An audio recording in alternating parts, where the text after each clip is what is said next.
In this video, I'm going to show you how to do the creaming method using a hand mixer. So hand mixers aren't really popular in the industry, but I did want to show you how it's used just in case you ever needed it in a pinch, or if that's what you have at home, because most bakers have hand mixers at home. So I wanted to make sure you knew how to do it with a hand mixer.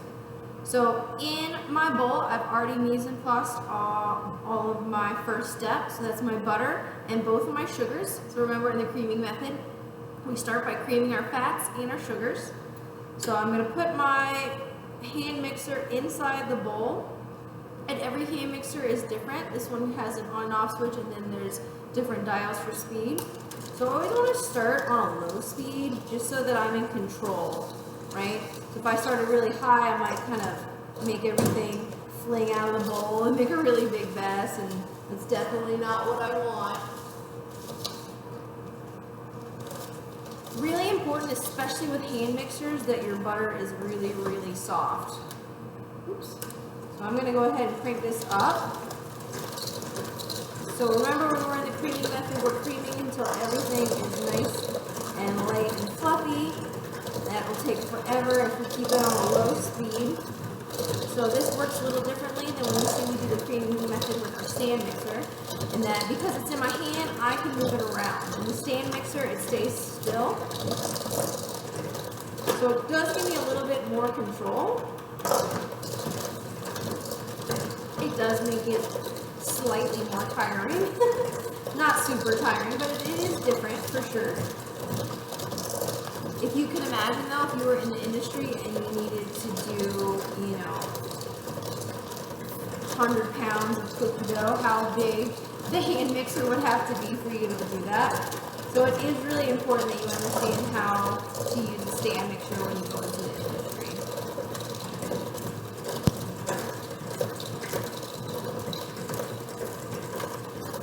So I'm just going to keep going until this is light and fluffy.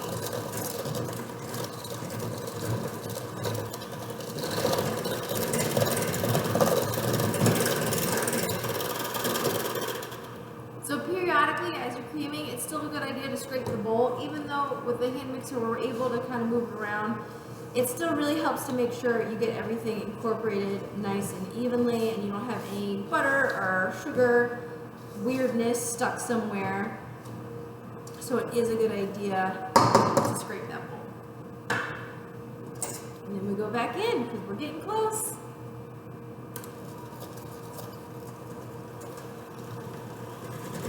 All right, so now hopefully you can see this has gotten nice and light in color, nice and soft. I might have a speck or two of hard brown sugar in there because it's a little hard, old brown sugar that I'm using. I'm not really worried about tiny little specks.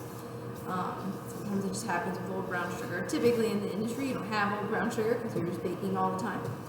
But this was a little bit old. So this step is done. So we go on to step 2, which is to add the eggs gradually. Very important that we add our eggs gradually. But trick, we only have one egg. How do we add one egg gradually? We're going to mix it together a little bit, and then we're going to add a little bit of it at a time. So it's important to add our egg gradually because we have a lot of fat in this bowl, right? There was a lot of butter. And there's a lot of water in our egg. Fat and water do not like each other. So if you think about if you've ever seen a salad dressing kind of separate, that's the oil and the water, or the vinegar and the water that don't like each other, they want to separate. So if we add it all at once, we have a chance of it not ever really coming together. But we're very lucky because in egg yolks, there's an emulsifier. An emulsifier is something that brings two unlike things together, so like oil or butter, some kind of fat, and our water. There's an emulsifier called lecithin in our egg yolk, but it takes a little bit to work, so we don't want to over stress it because then it may never come together. So that's why we want to add them gradually.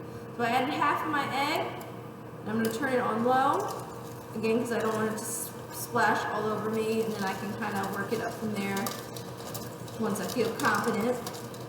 And it's important that I incorporate the egg all the way in before I add my second round of egg. And it doesn't take long.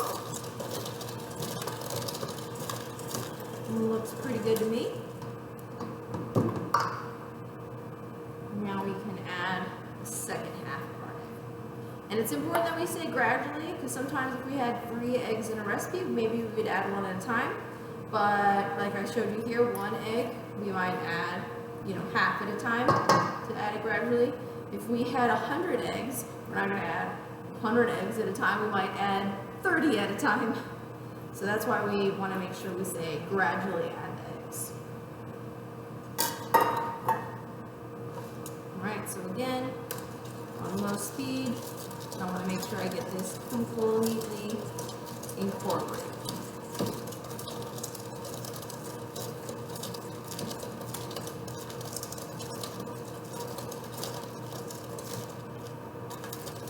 Bump it up a little bit when I feel confident.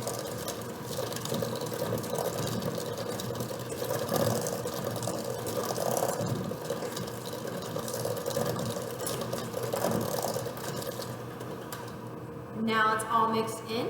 So now it's time for our dry ingredients.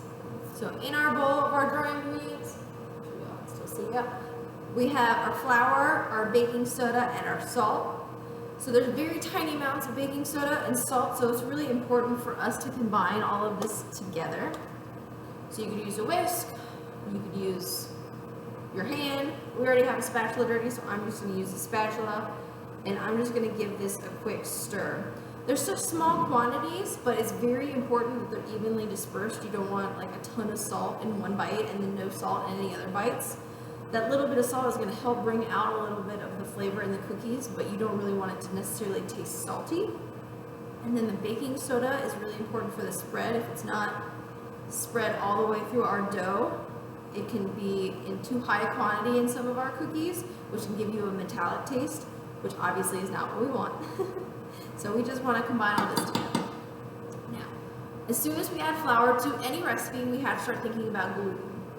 Gluten is an elastic structure that forms between 2 proteins that are present in wheat flour, glutenin and gliadin. And when they come in contact with moisture and then have agitation, that's when gluten forms. So it's kind of like a rubber band. So the more we mix, the stronger that rubber band gets. When we get to bread, you're going to want a really strong rubber band. But most other things we don't. We want a nice tender product. So we don't want to mix it too much. So that's another reason we want to mix this here. We don't want to count on it to mix our baking soda and salt in here because we're going to have to mix for a very, very long time. But as soon as we add our flour in here, we're adding moisture, which is going to cause gluten. So I could stir this all day long and I'm never going to get any gluten formation in here. It's got to be the combination of the moisture as well as the agitation. So anytime we add flour, we want to make sure we're thinking about, do we want a lot of gluten in this product? If yes, we're going to mix it for a long time. If not, we're going to be really conscious of how long we mix it for. So I'm going to do this on low, because I don't want to spread flour all over the place. And if this was kind of more like a sugar cookie or something that didn't have any mix-in ingredients in, we would mix this 100% until it's done. But we still do have a little bit of mixing to do once we get those chocolate chips in here. So I'm going to mix it till it's like 95% done. Because I know that I'll be able to get that rest of that flour in. You can see I'm kind of coming up on the sides of the bowl to get that flour. It doesn't really want to join with the rest of its brethren. And you can see that that is starting to come together into a dough. Alright, so it's almost mixed all the way. And you can see it's starting to get into bigger chunks, which means our flour is hydrating nicely. And since it's almost done, I'm going to stop. And then I'm going to add my chocolate chips. And this could be anything. This could be chocolate chips, white chocolate chips, butterscotch chips, nuts, dried fruit, anything that you kind of want to mix in your cookies.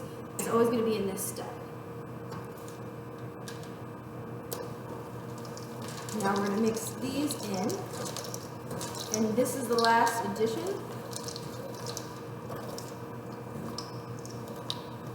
So we're going to mix this until it comes into a complete mixed cookie dough. You don't want to do this on too high a speed because typically these mixer attachments for these hand mixers aren't particularly strong.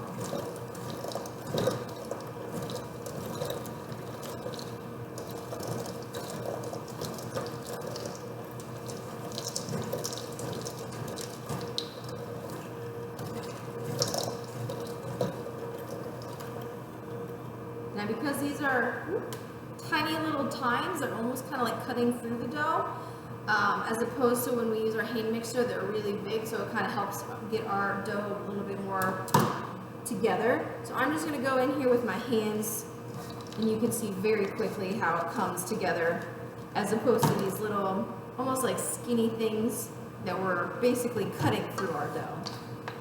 So if you're doing it by hand and you see you're mixing it, you're like, it's not coming together, it doesn't look like cookie dough yet, that's the only reason.